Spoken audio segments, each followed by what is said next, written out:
வணக்கம். இன்னைக்கு 1962ல ரிலீஸ் ஆன அவனா இவன் அந்த படத்தை பத்தி தாங்க பேச போறோம். எஸ்பி புரொடக்ஷன்ஸ்ல எஸ் பாலச்சந்தருடைய இயக்கத்துல மியூசிக்ல வெளிவந்த படம் தான் அவனா இவன். இந்த படத்துல வி.எஸ். ராகவன் ராஜாராம்ங்கிற கேரக்டர்ல நடிச்சிருக்காரு. அவருடைய மனைவியா சி.கே. சரஸ்வதி பர்வதம்ங்கிற கேரக்டர்ல நடிச்சிருக்காங்க. இவங்களுக்கு 2 பெண் குழந்தைகள்.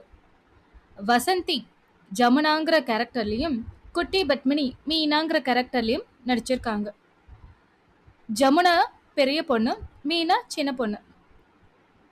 இவங்க வீட்ல ஒரு வேலைக்காரி இருக்காங்க. அவங்களுடைய பையனா மாஸ்டர் ஸ்ரீதர் வேணுங்கிற கேரக்டர்ல நடிச்சிருக்காங்க. மேலும் எஸ் பாலச்சந்தர் குமாருங்கிற கேரக்டர்லயும், பி.டி. சம்பந்தம் டீச்சருங்கிற கேரக்டர்லயும், வித்வான் வி லக்ஷ்மணன் இன்ஸ்பெக்டர் ராஜனாவும் நடிச்சிருக்காங்க.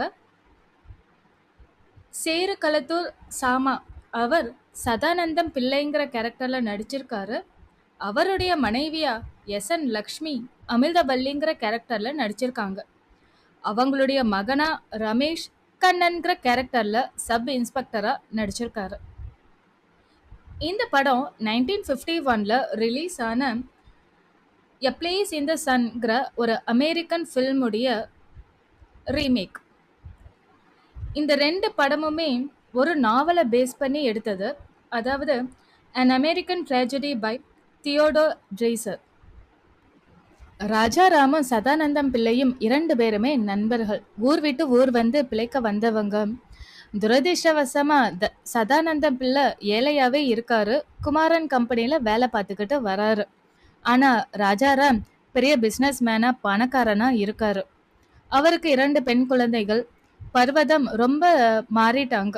ஏன்னா நம்மளுடைய ஸ்டேட்டஸ்க்கு தகுந்த மாதிரி தான் நம்மளுடைய நட்பு இருக்கணும், உறவு இருக்கணுங்கிறதுல அவங்க உறுதியா இருக்காங்க. அதனால தன்னுடைய பெண் குழந்தைகள் ஏழை பிள்ளைங்களோட சேர்ந்து பழகுறது இவங்களுக்கு சுத்தமா பிடிக்கவே இல்லை.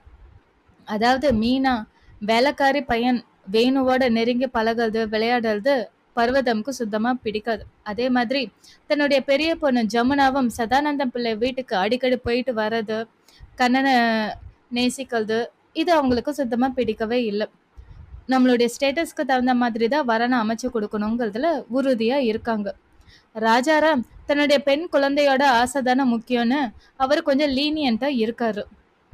அதனால ஜமுனா வந்து சதானந்தம் பிள்ளைகிட்டையும் அமிர்தவல்லிக்கிட்டையும் சொல்றாங்க, இப்படி வந்து பெண் கேளுங்க அப்படின்ட்டு தன்னுடைய தந்தைக்கிட்டையும் சொல்லி வைக்கிறாங்க. சரிம்மா அவங்க வந்து கேட்கட்டும், எனக்கும் சந்தோஷம்தான், உன்னோட சந்தோஷம் தான் என் சந்தோஷம் அப்படிங்கிறாரு ராஜாராம். அவங்க வீட்டுக்கு வந்து பேச ஆரம்பிச்சதும் பர்வதம் குறுக்கிட்டு, உங்களோட ஸ்டேட்டஸ் என்ன, என்னுடைய ஸ்டேட்டஸ் என்ன, நீங்க வந்து என் வீட்டுக்கு பெண் கேட்க வரீங்களா அப்படின்னு சொல்லி ரொம்ப அவமானப்படுத்தி அவங்க 2 பேத்தையும் வெளியே அனுப்பிடுறாங்க. ஜமுனாவும் மனம் உடஞ்சு போயிடுறாங்க. என்ன பண்றதுனே தெரியல. சதானந்தம் பிள்ளை அவமானப்பட்டு ரொம்ப மனசு உடஞ்சு ஆஃபீஸ்க்கு போறாரு. ஏற்கனவே 1 மணி நேரம் லேட் ஆயிடுச்சு. அதனால முதலாளியை சந்திச்சு அதுக்கு மன்னிப்பு கேட்க போறாரு.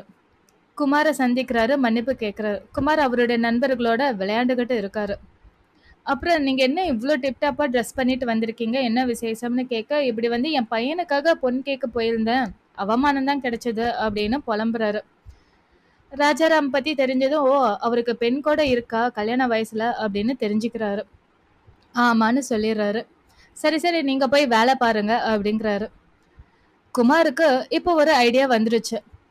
நம்மளோட கம்பெனியை நாம டெவலப் பண்ணணும், நமக்கு பணம் நிறைய தேவைப்படுது. அதனால ராஜாராம இந்த கம்பெனிக்கு பார்ட்னர் ஆக்கிடணும். அதே மாதிரி அவருடைய பெண்ணை நான் கல்யாணம் பண்ணிக்கணும் அப்படின்னு ஒரு பிளானை போடுறாரு. அதற்கு நண்பர்கள் எல்லாருமே ஓகே சொல்றாங்க. இருந்தாலும் உன்னுடைய காதலி சுமதி இருக்காளே அவளை என்ன பண்ணுவ அப்படின்னு நண்பர்கள் கேட்க, கொஞ்சம் பணத்தை கொடுத்தா அவளும் அமைதியாயிடுறா அப்படின்னு குமார் சொல்றாரு. சரி ஓகே இதை எக்ஸிக்யூட் பண்ணலாம் அப்படின்னு முடிவுக்கு வராங்க. அதனால சில நண்பர்கள் மூலமா ராஜாராம் கிட்ட பேச அனுப்புறாங்க. இது சக்சஸ்ஃபுல் ஆயிடுதுன்னு ஒரு நண்பர் குமார் சுமதி வீட்டில் சுமதி கூட பேசிக்கிட்டு இருக்கும்போது வந்து சொல்றாரு.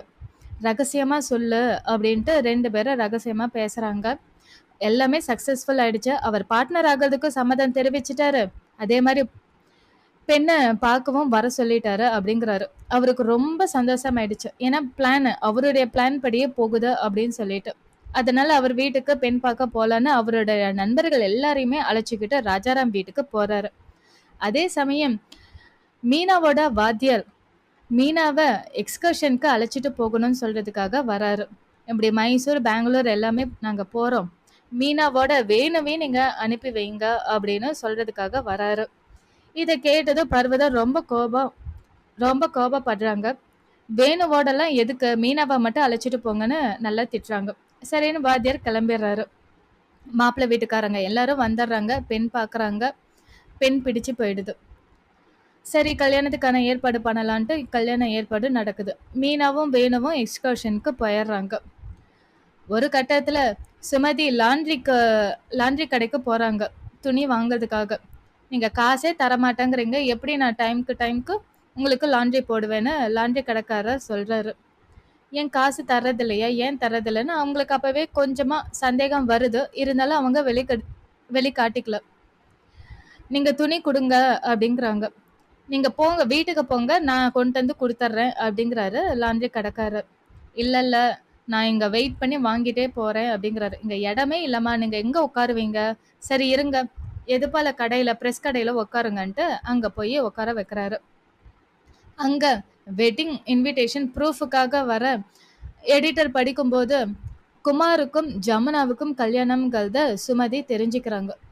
நான் அரசல் புரசலா ஒரு சந்தேகம் எனக்கு இருந்துகிட்டே இருந்துச்சு. ஆனா இது நிஜமாலுமே நடக்குதா அப்படின்னு ரொம்ப கோபப்படுறாங்க. குமாரை சந்திக்கிறதுக்காக வீட்டுக்கு போறாங்க.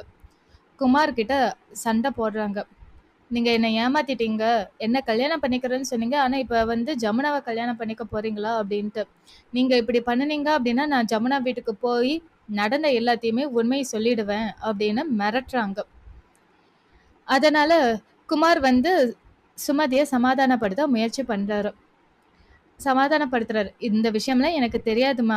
பிசினஸ் பார்ட்னர்ஷிப்காக தான் ராஜாராம மீட் பண்ண போனேன். ஆனா அவங்களோட வைஃப் பர்வதம் எப்படி பிளான் பண்ணியிருப்பாங்கன்னு எனக்கு தெரியாது. எனக்கே தெரியாம நடந்த விஷயம்தான் இது. இப்ப என்ன, கல்யாணம் நடக்கிற தேதியில மாப்பிள்ளை இல்லைன்னா கல்யாணம் எப்படி நடக்கும்? பேசாம நீயும் நானும் ஊரை விட்டே போயிடலாம் கொஞ்ச நாளைக்கு. வா போலாம். ஃபர்ஸ்ட் பிக்னிக் போலாம்.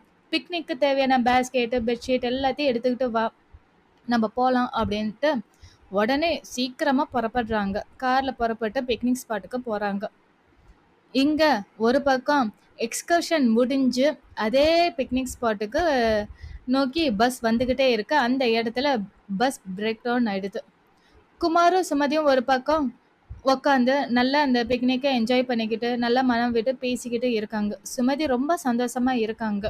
ஆனா அங்க என்ன நடக்க போகுதுன்னு தெரியாம ரொம்ப சந்தோஷத்தோட இருக்கும்போது ஒரு பக்கம் மீனாவும் வேணுவும் அதே வழியா வராங்க. இவங்க 2 பேரும் பேசிக்கிட்டு இருக்கிறத கேக்குறாங்க.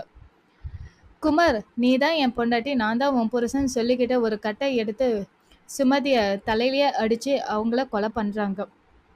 இத பார்த்து அந்த 2 குழந்தைகளும் அதிர்ச்சி அடையறாங்க.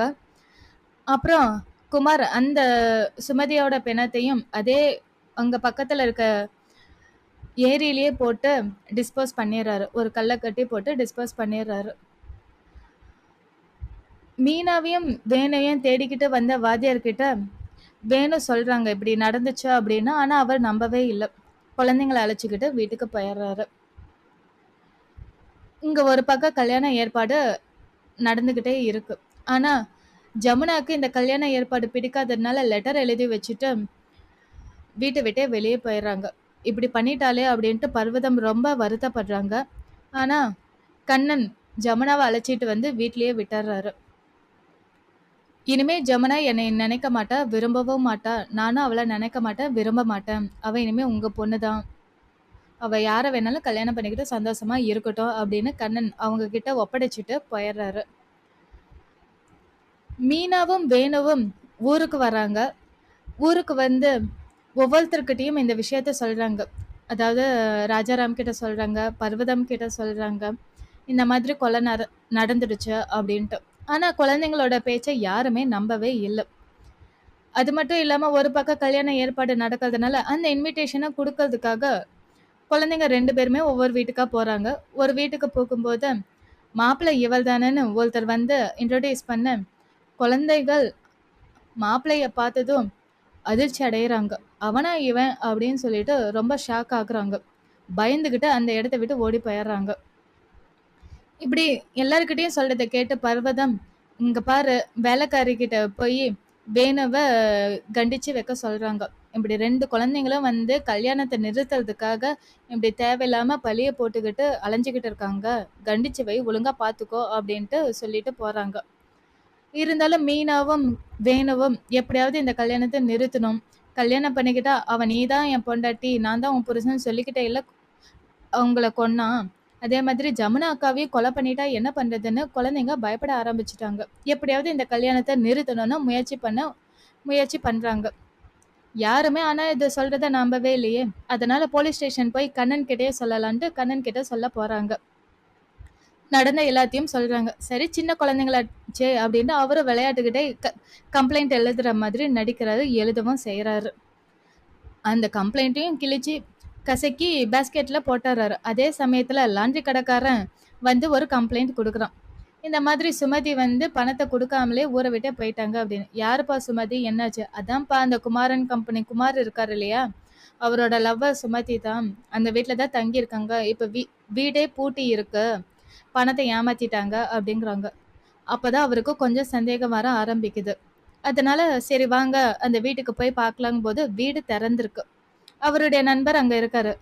சுமதி எங்கன்னு கேட்கும்போது, சுமதி கோயம்புத்தூர் போயிட்டாங்க. எங்க போனாங்க, எப்படி போனாங்கன்னு கேட்கும்போது, குமார் தான் பிளைன்ல அனுப்பி வச்சிட்டாரு அப்படிங்கிறாரு அவருடைய நண்பர். அதனால என்ன அந்த எல்லாத்தையுமே கிராஸ் வெரிஃபை பண்ணலாங்கிற முடிவுக்கு வராரு கண்ணன். இப்படி 4 நாள்ல வீடை காலி பண்ண போறோம், அதனாலதான் இங்க வந்திருக்கேன் அப்படின்னு அவருடைய நண்பர் சொல்றாரு. சரின்ட்டு கண்ணன் போயிடுறாரு. அவருடைய நண்பர் குமார் கிட்ட இப்படி போலீஸ் வந்து விசாரிச்சாங்க சுமதியை பத்தி அப்படின்னு சொல்றாரு. நீ ஏன் தேவையில்லாததெல்லாம் பேசுறா அப்படின்ட்டு அவருக்கு ஒரு பயம் வருது. அதனால சதானந்தம் பிள்ளைய கூப்பிட்டு கண்டிக்கிறாரு. உன்னுடைய மகன் தேவையில்லாத விஷயத்துல தலையிடலாம். நான் வந்து ஜமுனாவை கல்யாணம் பண்ணிக்கிறதுக்கு அவனுக்கு விருப்பம் இல்லை, இதை தடுக்கணுங்கிறதுக்காக என் மேல பழி போட முயற்சி பண்றான்ட்டு அவரை கண்டிக்க சொல்றாரு. உன் பையன் இந்த மாதிரி விஷயத்துல தலையிட வேண்டான்னு கண்டிச்சு வையே அப்படிங்கிறாரு. அதே சமயம் போலீஸ் ஸ்டேஷனுக்கும் போய் இன்ஸ்பெக்டர் ராஜனை மீட் பண்ணி, சப் இன்ஸ்பெக்டர் இந்த மாதிரி என் மேல பழி போட்டுக்கிட்டு இருக்காரு, நீங்க கண்டிச்சு வைங்க, இல்லைன்னா நானே கேஸ் போடுவேன் அப்படிங்கிறாரு. அதனால இன்ஸ்பெக்டர் ராஜனும் கண்ணனை கூப்பிட்டு மிரட்டுறாரு. இனிமே இந்த தேவையில்லாத கேஸ் எல்லாம் வந்து நீங்க எடுக்காதீங்க. சின்ன குழந்தைங்க ஏதோ பயத்துல உளறிக்கிட்டு இருப்பாங்க, அவங்க சொல்றத நீங்க நம்பிக்கிட்டு ஒரு கேஸை எடுப்பீங்களா அப்படின்னு சொல்லி கண்டிக்கிறாரு. அதனால அந்த கேஸை விட்டுறாங்க. மீனாவும் வேணுவும் எப்படியாவது வந்து இந்த கல்யாணத்தை நிறுத்தி ஆகணும், கல்யாணம் நடக்க போகுது அப்படிங்கிறதுனால பல விதத்துல எப்படியாவது தடுக்கணும்னு முயற்சி பண்றாங்க. ஸோ அதோட முடிவை நம்ம வந்து ஏதாவது பிளான் பண்ணாதான் உண்டுன்னு அவங்க 2 பேரும் ஒரு பிளான் பண்றாங்க. கல்யாணம் அடுத்த நாள்னா முதல் நாள்ல குழந்தைங்க 2 பேருமே காணாமலே போயிட்டாங்க. வேணுவோட அம்மா எல்லா இடத்துலயும் குழந்தைங்கள தேடுறாங்க. ராஜாராம் கிட்டயும் பர்வதம் கிட்டயும் சொல்றாங்க, குழந்தைங்க 2 பேருமே காணோம் அப்படின்ட்டு. இங்கதாம்மா எங்கேயாவது சுத்திக்கிட்டு இருப்பாங்க, கல்யாணத்தை நிறுத்தணும்னு பிளான் பண்ணிக்கிட்டே இருந்தாங்க, இப்படி காணாம போற மாதிரி பிளான் பண்ணி கல்யாணத்தை நிறுத்துறதுக்காக ஏதோ டிராமா பண்றாங்கன்ட்டு பர்வதம் சொல்றாங்க. அவங்க யாருமே நம்பவே இல்லை. கல்யாண முகூர்த்தமும் நெருங்க ஆரம்பிச்சிருச்சு. 2 பேத்துக்கு கல்யாணமும் ஆக போகுது. ஒரு பக்கம் வேணுவோட அம்மா போலீஸ் ஸ்டேஷன் போய் கம்ப்ளைண்ட் கொடுக்குறாங்க. இப்படி வந்து குழந்தைங்க 2 பேருமே காணோம், என்ன ஆச்சுன்னே தெரியல அப்படின்ட்டு சொல்றாங்க. கண்ணனுக்கு அப்பதான் இன்னும் சந்தேகம் அதிகமாகுது. அதனால இன்ஸ்பெக்டர் ராஜன் கிட்டே நடந்த எல்லாத்தையும் சொல்றாரு. நான் மீனாவோட வாத்தியார்கிட்டையும் கேட்டுட்டேன், அவர் இந்த மாதிரி ஒரு இன்சிடென்ட் நடந்துச்சு, குழந்தைங்க இந்த மாதிரி கொலை அது இதுன்னு சொல்லிக்கிட்டு இருந்தாங்க, அன்னைக்கே சொன்னாங்கன்ட்டு அவரும் ஒத்துக்கிட்டாரு. நம்ம ஏதாவது செஞ்சுதான் ஆகணும்னு கண்ணன் சொல்றாரு. இன்ஸ்பெக்டர் ராஜனும் ஆமா, குழந்தைங்க சொல்றதுல ஏதோ ஒரு உண்மை இருக்கு, அதனால நம்ம விசாரிக்கலாம், சீக்கிரமா ஏதாவது பண்ணுங்க அப்படின்னு கண்ணனை அனுப்பி வைக்கிறாரு. கல்யாண முகூர்த்தம் நெருங்க ஆரம்பிச்சிருச்சு. மணமேடையில குமாரும் ஜமுனாவும் உக்காந்துருக்காங்க. தாலி எடுத்து கொடுத்துட்டாங்க. தாலியும் அவர் கட்ட போறாரு. அந்த சமயத்துல வேணு ஓடி வந்து மீனா செத்து போயிட்டான்னு சொல்றான். இதை கேட்டு இதெல்லாம் பொய்யா இருக்கும்ட்டு பர்வதம் அலட்சியமா இருக்காங்க. கல்யாணத்தை நிறுத்துறதுக்காக 2 பேரும் வந்து பிளான் பண்ணிக்கிட்டே இருக்கீங்க அப்படின்னு. இல்ல அப்படின்ட்டு வேணும் அழவே ஆரம்பிச்சிடுறான். ரொம்ப அலறான். அப்புறம் அவன் அழ ஆரம்பிச்ச வேட்டிதான் எல்லாரும் கொஞ்சம் கொஞ்சமா நம்ப ஆரம்பிக்கிறாங்க. அதனால மீனாவை தேடிக்கிட்டு அதே பிக்னிக் ஸ்பாட்டுக்கு எல்லாரும் போறாங்க. வேணும் இந்த இடத்துல தான் மீனா விழுந்துட்டா, இந்த இடத்துல தான் செத்துட்டான்னு அந்த இடத்துல மீனாவை தேட சொல்லி எல்லாரையும் சொல்றான். ஆனா குமார் மணமேடை விட்டு எந்திரிக்கவே மாட்டேங்கிறாரு. தாலி கட்டிடலாமே, தாலி கட்டிட்டு போய் தேடலாமேங்கிறாரு. ஆனா அவர் ஒத்துக்கிறதா இல்ல. இதெல்லாத்தையும் பார்த்த நண்பர்கள் எல்லாருக்குமே அவர் மேல கொஞ்சமா சந்தேகம் வர ஆரம்பிக்குது. அந்த பிக்னிக் ஸ்பாட்ல போய் அந்த ஏரியில அந்த மீனாவோட பாடியை தேடுறதுக்காக எல்லாரும் முயற்சியில இருக்காங்க. குமாரோட நண்பர்களும் அதே ஏரியில குதிச்சு தேடிக்கிட்டு இருக்காங்க. ஆனா குமாருக்கு பயம் வந்துடுச்சு. இந்த இடத்துல தானே சுமதியை போட்டோம் அப்படிங்கிறதுனால இந்த இடத்துல தேடாதீங்க, இந்த இடத்துல தான் மீனா இருப்பான்னு சொல்றாங்க. குமார் தன்னுடைய நண்பர்கள் எல்லாரையும் இந்த இடத்துல தேடாதீங்க, அந்த இடத்துல தேடுங்க அப்படின்ட்டு அவரை திசை மாத்திக்கிட்டே இருக்காங்க. ஆனாலும் வேணும் இல்ல, அந்த இடத்துல இல்ல, இந்த இடத்துல தான் அப்படின்ட்டு சுமதியை எங்க அவரு டிஸ்போஸ் பண்ணாரோ அதே இடத்துல தேட வைக்கிறாரு. குழந்தைங்க புத்திசாலித்தனமா அவங்க சொன்னது எல்லாமே உண்மைங்கிறத ப்ரூஃப் பண்ணாங்களா இல்லையா, குமார் மாட்டிக்கிட்டாரா இல்லையா, சுமதியோட பாடி கிடைச்சதா இல்லையா, நிஜமாலுமே மீனா இறந்துட்டாளா, இதுதாங்க இந்த படத்தோட கதை. பார்த்து ரசிங்க. தேங்க்யூ.